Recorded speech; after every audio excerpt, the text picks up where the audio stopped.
If you're over 40, there's something you need to hear right now, because your brain might be working against you and you don't even realize it.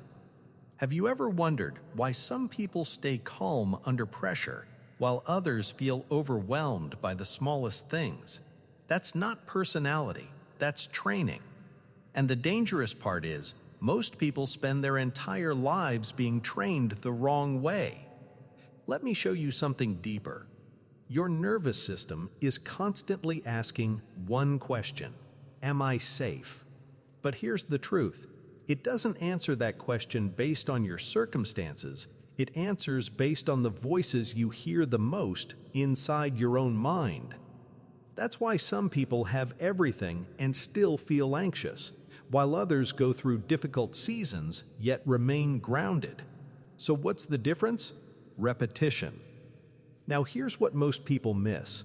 When you repeatedly hear thoughts like, "I'm not enough," "something will go wrong," your brain doesn't just register those as thoughts, it starts to treat them as normal. And whatever feels normal, your brain begins to label as safe. Now listen carefully.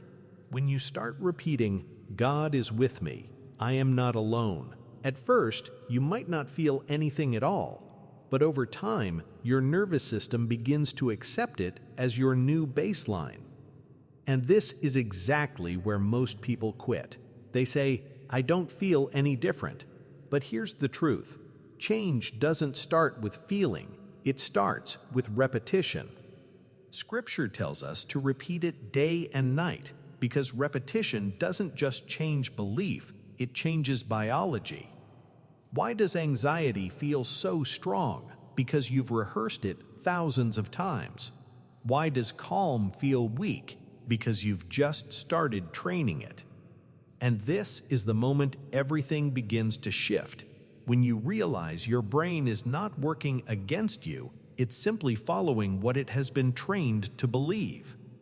But there's still one question left. What is the exact method that allows Scripture to physically calm your nervous system?